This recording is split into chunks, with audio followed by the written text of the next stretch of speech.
Vice President of the Philippines, Sara Duterte. Many thanks for joining us on the program. It's a pleasure to have you with us. So it's been over 100 days since your father, the former President Rodrigo Duterte, was detained by authorities for the ICC. The Philippines officially cut ties with the ICC in March 2019. So how does that affect the legitimacy of this detention, in your opinion? Thank you for having me. Good day, everyone.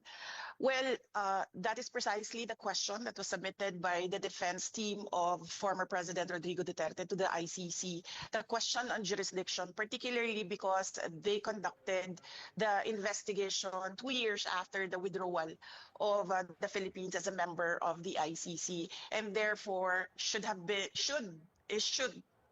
already prescribed. And do you see any political motives for the case against Mr. Duterte? Well, yes, because before his detention, former President Duterte was a staunch critic of the Marcos administrations. There are serious allegations and questions about his competency and allegations about drug abuse that came from the former President Duterte. And before his detention, there was a preparation by the former president of a campaign for his senatorial candidates for the PDP, his political party. Talk us through how this case has affected your father, affected your family, really, and on a personal and a political level. Well, the last time that I talked to my father, he always said that you make your own history in this world, and he leaves it all up to God, whatever will happen to him. And he also said that he did what is best for his country, rightly or wrongly. As for the family, we have been more closer now.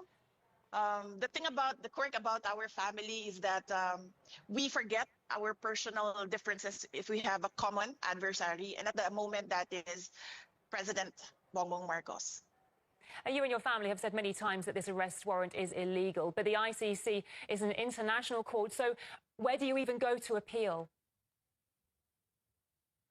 Well, there was a Senate investigation that was conducted by Senator Amy Marcos and was supported by some of the senators in the Philippine Senate. And she submitted her findings to the ombudsman here in the Philippines, and she recommended filing charges against the individual who implemented the rendition on former President Duterte. You recently argued that your father should be permitted an interim release to a third country because of his age. He's 80 years old. What is his current condition at the moment, and what sort of toll is this case taking on him? At the moment, he is in his thinnest. You've never seen him this thin. I've seen him from pictures when he was single, and that was the thinnest that I've seen him, and this is about the same at the time. I lost so much weight. And he has a problem with the cold and the weather in The Hague. And then he has of course, he has no appetite because the way that the food is cooked is not really the same as traditional Filipino dishes. And of course, there is that longing to be with familiar faces, family and friends. So there are certain days that it's a good day, and there are certain days that it's a bad day. So yes. The ICC, let's talk about the charges against him now. The ICC detained your father on charges that he was responsible for crimes against his people, but it seems he remains deeply popular during this time. He's been elected as mayor of the city of Davao. So clearly some Filipinos still support him. What does that say about the ICC's continued detention of him, in your opinion? Well, as I said, the ICC is all about human rights and justice, and we don't see it in the case of former President Rodrigo Duterte.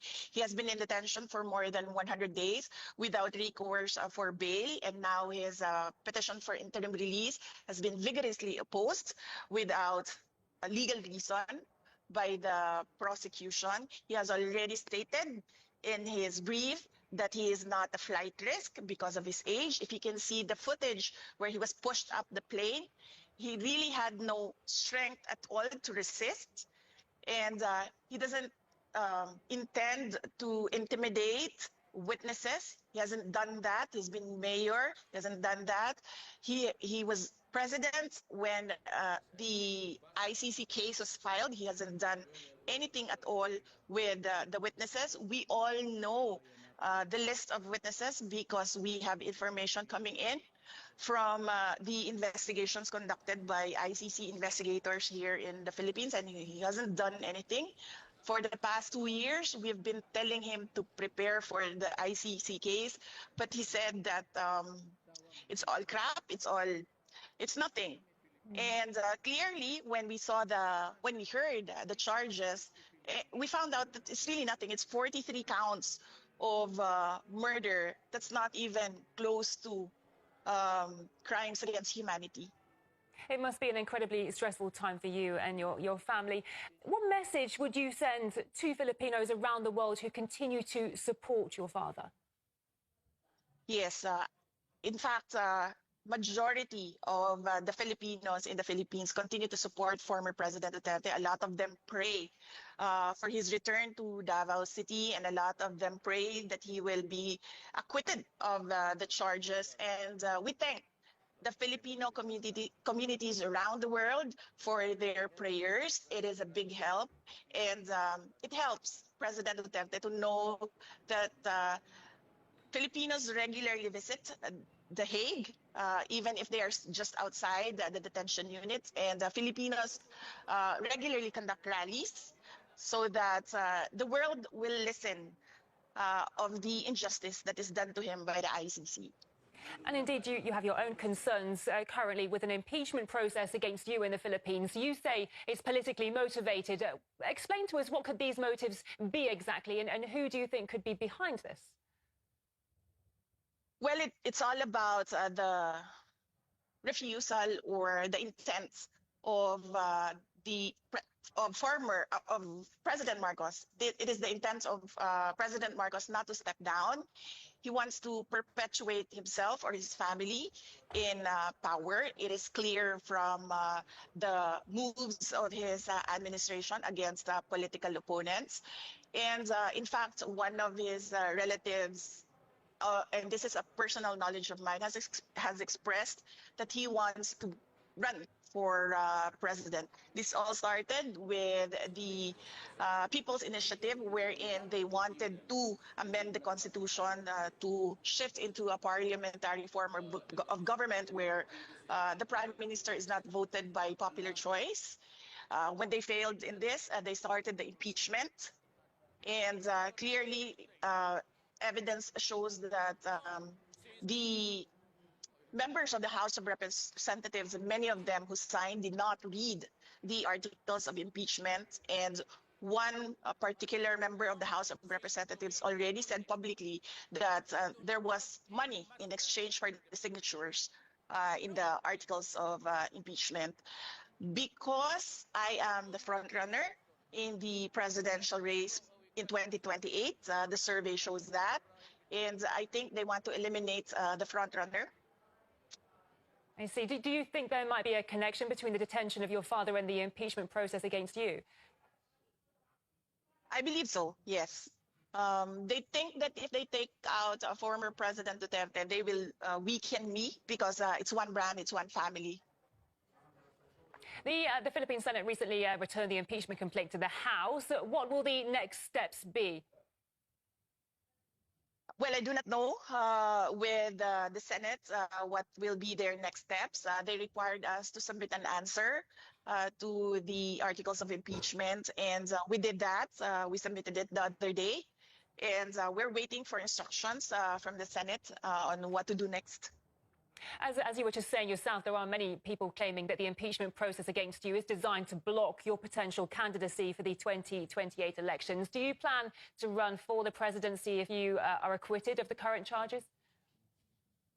I have not planned anything for the presidential race of 2028. Some supporters have given me a deadline of the fourth quarter of the year 2026. So that is when I will decide if I will run for president on 2028. Your approval ratings are currently, well, reached 59% in March. What sort of public support have you received since then? Do you have a feeling that a majority of the Filipino people stand behind you? Well, I do not know. I don't have the numbers. I don't have the surveys. But I am comforted by the fact that wherever I go, people express their support and their prayers for former President Duterte. If we can just touch upon geopolitics for a moment, because the US often interferes in disputes between the Philippines and China in the South China Sea, I'd like to ask, what's your opinion on Washington's role in the region? Well, for the Philippines,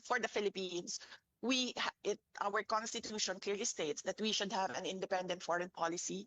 So our relationship with the US and our relationship with China should be two separate engagements, and we should not lean towards the US for our problems with China, particularly our issues in the West Philippine Sea.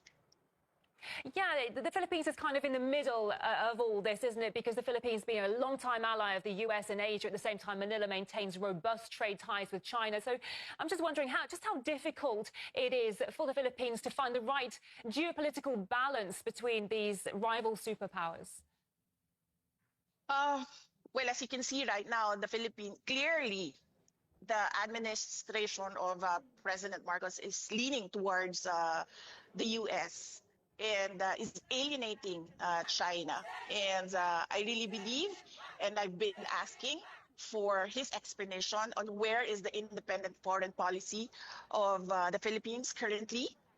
And I believe that the Philippines should not be involved in the cooperation and competition at the same time of the US and China, being a middle power in the game of supremacy and domination. You need money and power, which the Philippines does not have at the moment. We will get to that in the future, but not right now. So it is best for us to stay in the middle. And as I said, keep our relationships separate and do not lean towards one country or the other.